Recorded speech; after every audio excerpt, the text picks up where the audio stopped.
आप देखेंगे ईरान ने जहाज के चीथड़े उड़ाए। स्ट्रेट ऑफ हॉर्मुज़ में वार्निंग नजरअंदाज करने पर मार्शल आइलैंड्स और थाईलैंड के जहाजों पर मिसाइल दागकर समंदर में ठोक दिया। आईआरजीसी के फौजी का चाय पीते और स्केट बोर्डिंग करते हुए मिसाइल लॉन्च करने का वीडियो हुआ वायरल। दुश्मन को बिना किसी खौफ के दिया पैगाम।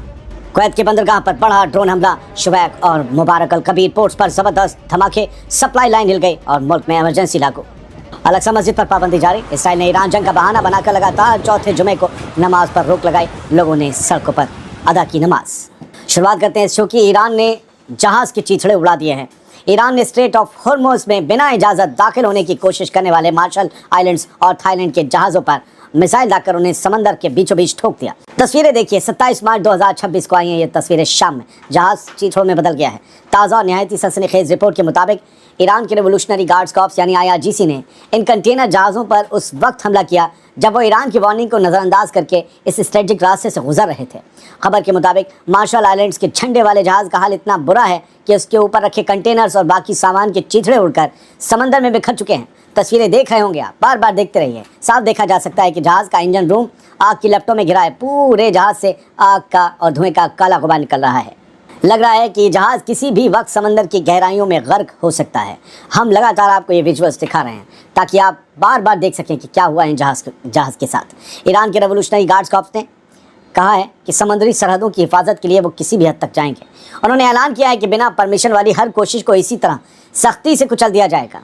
डोनाल्ड ट्रंप कह रहे थे कि स्ट्रेट ऑफ हॉर्मुज़ से कोई भी जा सकता है, लेकिन 27 मार्च को हुए इस हमले ने बता दिया है कि ग्लोबल ट्रेड पर बड़ा खतरा मंडरा रहा है। जानकारों का भी मानना है कि जहाज़ों पर इन हमलों से पूरी दुनिया में तेल की सप्लाई और सामान की कीमतों में भारी इजाफा हो सकता है, क्योंकि ये दुनिया का सबसे अहम समुद्री रास्ता है। बात सिर्फ इन दो जहाज़ों की नहीं, इनकी वजह से और फिर आगे कोई और जहाज़ बंद नहीं कर पाएगा, वो भी रुकेंगे। दोस्तों, मेरा मानना है कि स्ट्रेट ऑफ हॉर्मुज़ में जहाज़ों को इस तरह निशाना बनाना अमेरिका के प्रेसिडेंट डोनाल्ड ट्रंप के उस 10 दिनों की मोहलत का सीधा जवाब है। एक तरफ अमेरिका के सदर डोनाल्ड ट्रंप अमन की बातें कर रहे हैं, दूसरी तरफ ईरान ने इस अहम रास्ते पर अपना पूरा कंट्रोल कर लिया, क्योंकि ईरान जानता है ट्रंप के अमन के पीछे हमेशा जंग छुपी होती है। जब समंदर में जहाज़ों की चीथड़े उड़ रहे हों तो ये साफ है कि ईरान अब किसी भी बड़े मुल्क के दबाव में आने वाला नहीं है। अगर इस रास्ते पर इसी तरह हमले जारी रहे तो आने वाले कुछ घंटों में जो ग्लोबल तबाही होगी उसकी हमने और आपने कभी उम्मीद भी नहीं की होगी। अगली खबर, हम रॉकेट ऐसे लॉन्च करते हैं जैसे चाय पीना और स्केटिंग करना। इस वीडियो का इससे अच्छा टाइटल हो ही नहीं सकता था। दरअसल ईरान के इस्लामिक रेवोल्यूशनरी गार्ड्स कॉर्प्स यानी आईआरजीसी के एक फौजी का एक नया वीडियो सोशल मीडिया पर ज़बरदस्त तरीके से वायरल हो रहा है। गजब वीडियो है। 27 मार्च 2026 को सामने आया ये वीडियो। इसमें एक ईरानी फौजी को रेगिस्तानी सड़क पर बेहद कैजुअल अंदाज में स्केट बोर्डिंग करते हुए और चाय पीते हुए देखा जा सकता है, जबकि ठीक उसके पीछे बैकग्राउंड में एक के बाद एक बैलिस्टिक मिसाइलें लॉन्च हो रही हैं। सोशल मीडिया पर अरबी कैप्शन के साथ शेयर किए गए इस क्लिप में लिखा है, हम मिसाइलें ऐसे लॉन्च करते हैं जैसे चाय पीना और स्लाइड करना। ये वीडियो ऐसे वक्त में आया है दोस्तों जब ईरान, अमेरिका और इसराइल के बीच खित्ते में ज़बरदस्त जंग जारी है और ऑपरेशन ट्रू प्रॉमिस 4 के तहत मिसाइल हमलों की कई लहरें ईरान दाग चुका है अमेरिका के अड्डों पर, इसराइल पर। दोस्तों, आईआरजीसी इस तरह के वीडियो के जरिए अपनी फौजी ताकत का मुजाहिरा कर रही है और ये दिखाने की कोशिश कर रही है कि मिसाइल लॉन्च करना उनके लिए एक आम और रोज़ाना का काम है। और आम और रोज़ाना के काम कभी रुकते नहीं हैं, हमेशा जारी रहते हैं। जंग के चौथे हफ्ते में ईरानी फ़ौज इस तरह के वीडियो से अपने लड़ाकों और आवाम का हौसला बढ़ाने की कोशिश कर रही है। अपने फ़ौजियों का हौसला और अपने आवाम का मोराल बूस्ट कर रही है ईरानी फ़ौज। वीडियो से साफ जाहिर है कि इसराइली ठिकानों पर बैलिस्टिक मिसाइलों के हमले मुसलसल जारी हैं और ईरानी मिसाइल नेटवर्क पूरी तरह से एक्टिव है। ट्रंप जो कहते हैं सब बर्बाद कर दिया, वो सब झूठ है। वो दिखा रहे हैं, हम तो इतनी आसानी से दागते हैं। अमेरिका और इसराइल की फ़ौज के बढ़ते दबाव के बावजूद ईरान इस तरह की वीडियो पेश करके दुनिया को ये पैगाम देना चाहता है कि उसके फ़ौजी किसी भी तरह के खौफ में नहीं हैं, बल्कि उनकी मिसाइलें दुश्मन को खौफ में डालने के लिए बेताब हैं, तैयार हैं, लॉन्च हो रही हैं। कुवैत के सबसे अहम कमर्शियल पोर्ट शुवैक पर आज जुमे को 27 मार्च 2026 की सुबह ज़बरदस्त ड्रोन हमला हुआ है, जिसने मुल्क की सप्लाई लाइन को हिला कर रख दिया है। कुवैत पोर्ट अथॉरिटी ने तस्दीक की है कि तड़के यानी शहर में इस दुश्मनाना हमले में पोर्ट की इमारतों और सामान रखने की जगहों को भारी नुकसान पहुंचा। हालांकि किसी के मारे जाने की खबर नहीं आई, लेकिन जुमे के बाद जो तस्वीरें आई वो बता रही हैं कि तबाही बहुत हुई है। धुआं देख रहे हैं आप, ये कहाँ तक जा रहा है और ये बता रहा है कुछ बहुत बुरी तरीके से ठुका है। इतना ही नहीं, आज सुबह एक और बड़ा हमला कुवैत के मुबारक अल कबीर पोर्ट पर भी हुआ, जहां ड्रोन के साथ साथ क्रूज मिसाइलों का इस्तेमाल किया गया। कुवैत सिटी के पास मौजूद शुवैक पोर्ट मुल्क का सबसे बड़ा व्यापारिक केंद्र, सबसे बड़ा ट्रेड हब है। यहाँ से खाने पीने का सामान और दूसरी ज़रूरी चीज़ें पूरे कुवैत में भेजी जाती हैं। जंग की आग लगातार कुवैत को झुलसा रही है। आज हुए इन दोहरे हमलों ने कुवैत की समंदरी सिक्योरिटी पर सवाल खड़े कर दिए हैं। मुबारक अल कबीर पोर्ट जो इराक बॉर्डर के करीब है, वहां भी इंफ्रास्ट्रक्चर को नुकसान पहुंचा है।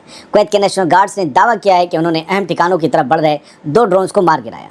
ये ईरान का पलटवार है दोस्तों, जो लगातार आप देख रहे हैं। ये हमला अमेरिका के सदर डोनाल्ड ट्रंप और इसराइल के उन साझा हमलों का नतीजा माना जा रहा है जो 28 फरवरी से ईरान पर जारी है। ईरान ने पहले ही वार्निंग दी थी कि वो उन तमाम मुल्कों को निशाना बनाएगा जहां अमेरिकी फ़ौज मौजूद है और वहां पर उनके अड्डे नहीं आएगी। अल-अक्सा मस्जिद पर पाबंदी जारी है। आज 27 मार्च 2026 को भी इसराइली एहलकारों ने अल-अक्सा मस्जिद के दरवाजे बंद रखे, जिसकी वजह से लगातार 5वें जुमे को वहां नमाज अदा नहीं की जा सकी और पूरा हरम शरीफ वीरान नजर आया। इसराइली पुलिस ने इस पाबंदी के लिए ईरान वॉर को, ईरान की जंग को बहाना बनाया और इमरजेंसी हालात को सामने रखने का एक शोशा भी छोड़ा। उसका दावा है इसराइली पुलिस का कि रॉकेट हमलों के खतरे के चलते भीड़ जुटने की इजाज़त नहीं दी जा सकती। हरम शरीफ में दाखिले पर रोक के बाद सैकड़ों फ़लस्तीनियों ने सड़कों पर नमाज अदा की। ओल्ड सिटी के रास्तों और मस्जिद की तरफ जाने वाली गलियों में ही खड़े होकर जुमे का फ़र्ज़ पूरा किया गया। पूरे इलाके में सख्त घेराबंदी का आलम है। ओल्ड सिटी के तमाम रास्तों पर भारी पुलिस फोर्स अब भी तैनात है। रात शाम होने के बावजूद और न सिर्फ अल-अक्सा बल्कि दूसरे मजहबी ठिकानों को भी सिक्योरिटी के नाम पर सील कर दिया गया है। दोस्तों, ये एक हिस्टोरिकल पाबंदी है, एक तारीखी पाबंदी, क्योंकि साल 1967 के बाद ये पहली मर्तबा है जब इतने लंबे अरसे के लिए अल-अक्सा मस्जिद को नमाजियों के लिए पूरी तरह बंद कर दिया।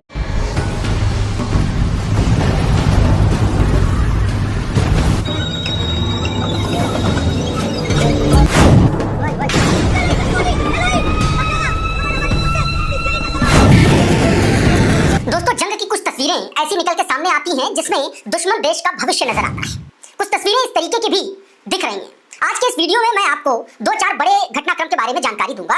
एक, अमेरिका का एक और फाइटर जेट F-18 ईरान ने मार गिराया है। इसके पहले आपको मैंने बताया था कि F-35 मारा, F-15 मारा, 3 F-15 गिराए, एक F-35 और अब एक तरीके से जो मैंने अभी आपको बताया कि F जो है 18 फाइटर जेट जो है वो तेहरान के ऊपर जो है मार गिराया। इन तस्वीरों के बारे में मैं बताऊंगा, लेकिन उससे पहले मैं आपको इजराइल का भविष्य दिखा देना चाहता हूं कि इजराइल का भविष्य क्या होगा। एक वीडियो सोशल मीडिया पर इमेजिनरी है, वो वीडियो बड़ा सर्कुलेट किया जा रहा है और दावा किया जा रहा है कि अगर ग्राउंड इन्वेजन ईरान के भीतर हुआ तो इजराइल का भविष्य कुछ इस तरीके का होगा। जरा ये वीडियो देखिए।